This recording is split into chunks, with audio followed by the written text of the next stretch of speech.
Assalamualaikum warahmatullahi wabarakatuh. Selamat pagi anak-anak. Bagaimana kabarnya pada pagi hari ini? Alhamdulillah. Semoga kita tetap semangat melaksanakan pembelajaran daring pada pagi hari ini, dan semoga kita tetap selalu dalam lindungan Allah Subhanahu wa taala. Baik, sekarang kita akan melaksanakan pembelajaran tentang bab akhlak tercela, yaitu mabuk-mabukan, mengkonsumsi narkoba, dan juga berjudi. Akhlak tercela atau akhlak mazmumah yaitu suatu perbuatan buruk yang harus dihindari oleh setiap manusia.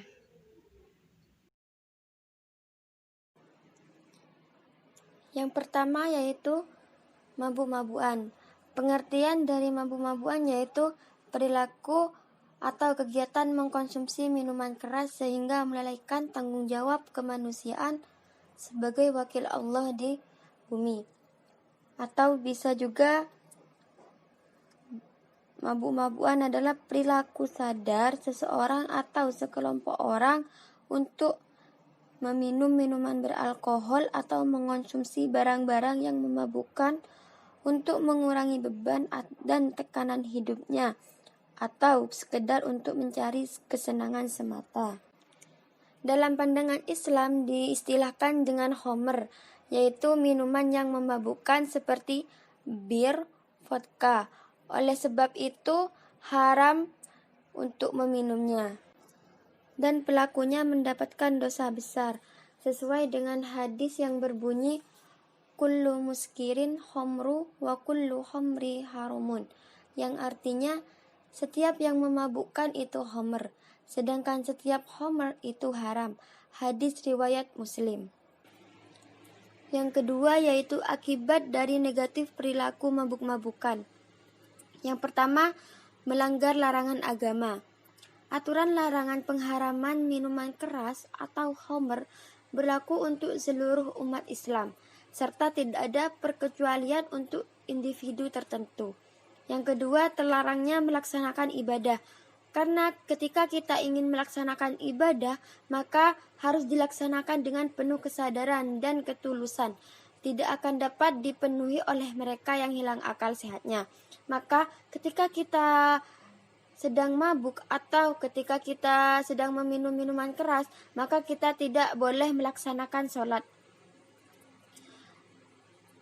Yang ketiga, menghias diri dengan kekotoran. Yang keempat, menimbulkan gangguan mental. Yang kelima yaitu menimbulkan kejahatan di masyarakat. Perilaku mabuk-mabukan merupakan salah satu bentuk perilaku menyimpang, yakni suatu tindakan yang dilakukan oleh seseorang atau sekelompok orang yang tidak sesuai atau tidak menyesuaikan diri dengan norma-norma yang berlaku di masyarakat, baik yang dilakukan secara sadar ataupun tidak.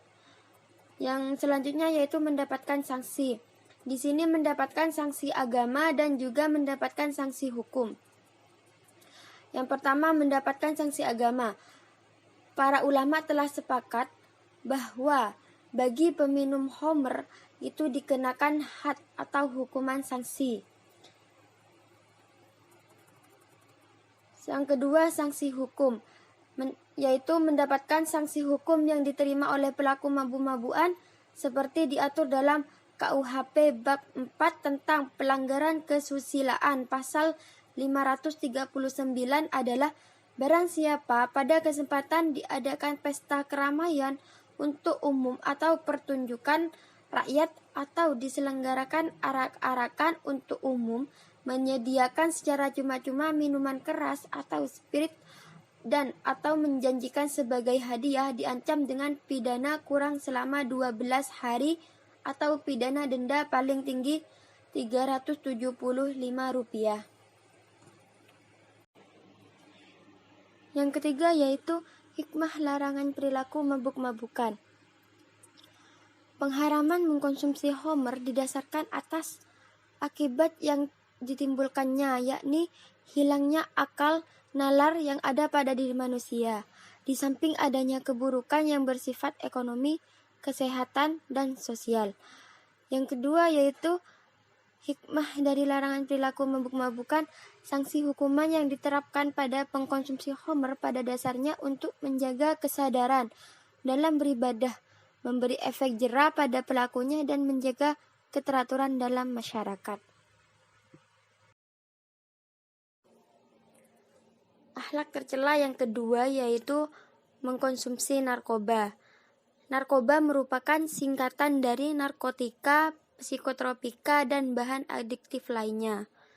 Menurut Undang-Undang Nomor 22 Tahun 1997 tentang narkotika, narkotika adalah zat atau obat yang berasal dari tanaman atau bukan tanaman, baik sintesis maupun semi-sintesis, yang dapat menyebabkan penurunan atau perubahan kesadaran, hilangnya rasa, mengurangi sampai menghilangkan rasa nyeri, dan dapat menimbulkan ketergantungan.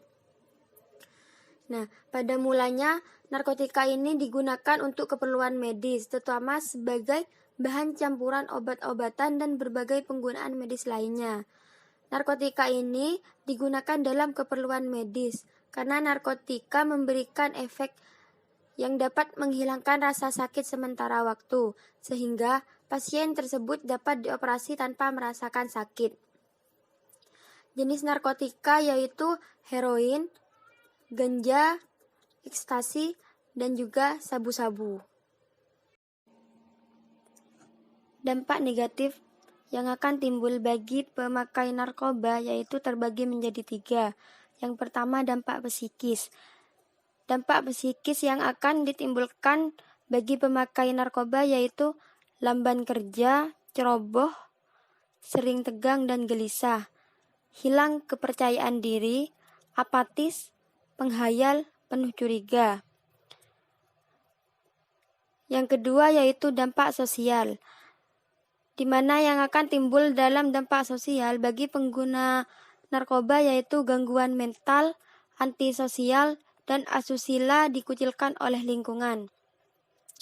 Dan yang ketiga yaitu dampak fisik, gangguan pada sistem saraf, gangguan pada jantung dan pembuluh darah, gangguan pada kulit seperti alergi, gangguan pada paru-paru, dan juga sering sakit kepala. Hikmah larangan perilaku mengkonsumsi narkoba yaitu masyarakat terhindar dari kejahatan yang dilakukan seseorang yang diakibatkan pengaruh narkotika. Karena ketika seseorang itu dalam pengaruh narkoba, bisa saja mereka melakukan kejahatan terhadap masyarakat. Dengan mereka menghindari mengkonsumsi narkoba, maka kesadaran mereka akan terjaga dan tidak dapat meresahkan masyarakat sekitarnya. Yang kedua yaitu menjaga kesehatan jasmani dan rohani dari penyakit yang disebabkan pengaruh narkotika. Yang ketiga yaitu masyarakat terhindar dari sikap kebencian dan permusuhan akibat pengaruh narkotika. Menjaga hati agar tetap takorup kepada Allah dan mengerjakan sholat sehingga selalu memperoleh cahaya nikmat.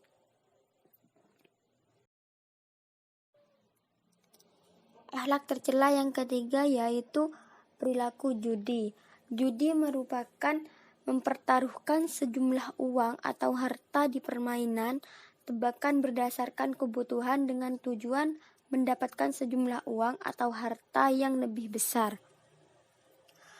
Judi dalam bahasa syar'i disebut maisir, yakni transaksi yang dilakukan oleh dua belah untuk pemilikan suatu barang atau jasa yang menguntungkan satu pihak dan merugikan pihak lain dengan cara mengaitkan transaksi tersebut dengan suatu aksi atau peristiwa. Judi hukumnya adalah haram dan termasuk dosa besar sesuai dengan Quran surah Al-Maidah ayat 90 yang berbunyi Bismillahirrahmanirrahim. Ya ayyuhalladzina amanu innamal khamru wal maisir Innamal khamru wal maisiru wal ansabu wal azlamu rijsum min amali syaitani fajtanibuhu la'allakum tuflihun. Yang artinya, hai orang-orang yang beriman, sesungguhnya meminum khamr, berjudi, berkorban untuk berhala, mengundi nasib dengan panah adalah termasuk perbuatan syaitan. maka jauhilah perbuatan-perbuatan itu agar kamu mendapatkan keberuntungan. Jadi, sudah jelas bahwa dalam Al-Quran perilaku judi diharamkan dan termasuk dosa besar. Maka, kita harus berusaha agar terhindar dari perilaku judi tersebut. Akibat negatif yang dapat ditimbulkan dari perbuatan judi antara lain yaitu: pertama, masuk dalam lingkaran syaitan yang dapat merugikan pribadi dan orang lain. Yang kedua, merugikan ekonomi karena ketidakpastian usaha yang dilakukannya. Yang ketiga, menimbulkan permusuhan dan kedengkian. Yang keempat, menjadikan orang malas bekerja. Yang kelima yaitu menjadikan penyebab terjadinya perbuatan yang dilarang agama. Dan yang terakhir yaitu menghancurkan kestabilan, kerukunan, dan keharmonisan dalam keluarga.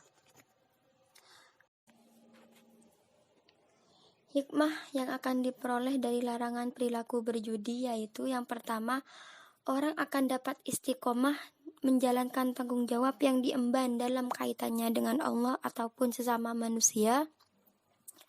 Yang kedua yaitu perekonomian keluarga akan dapat distabilkan dengan berbagai usaha yang nyata-nyata halal dan menghasilkan rezeki yang barokah. Yang ketiga yaitu menjadikan orang tekun dan bersemangat untuk terus berusaha sesuai dengan kebenaran yang diyakininya. Yang keempat yaitu bangunan kehidupan keluarga yang menjadi tanggung jawab menjadi kokoh dan mandiri karena jauh dari persengketaan. Dan yang terakhir yaitu menumbuhkan kedamaian dan kebahagiaan sebab meninggalkan perbuatan judi yang dapat meningkatkan kepemilikan harta benda dan menjaga diri seseorang. Jadi, kita harus sebisa mungkin menghindari perilaku judi dengan cara senantiasa beramar ma'ruf nahi mungkar di setiap saat. Setiap orang berusaha menghindari pergaulan dengan perjudi, lebih baik bergaul dengan orang-orang yang jelas-jelas baik, berusaha mencari rezeki yang halal dan qanaah akan pemberian Allah, dan yang terakhir yaitu senantiasa berjuang untuk menunaikan kewajiban secara istiqomah, baik terhadap keluarga, lingkungan, dan kepada penciptanya. Baik, dapat kita simpulkan bahwa akhlak tercela yaitu suatu perbuatan yang dilarang atau perbuatan buruk dan tercela yang harus dihindari oleh manusia. Karena ketika kita melaksanakan perbuatan tersebut, maka kita akan mendapatkan sanksinya. Mungkin hanya itu yang dapat Ibu sampaikan pada pembelajaran pada pagi hari ini. Jika ada salah kata, Ibu minta maaf. Wassalamualaikum warahmatullahi wabarakatuh.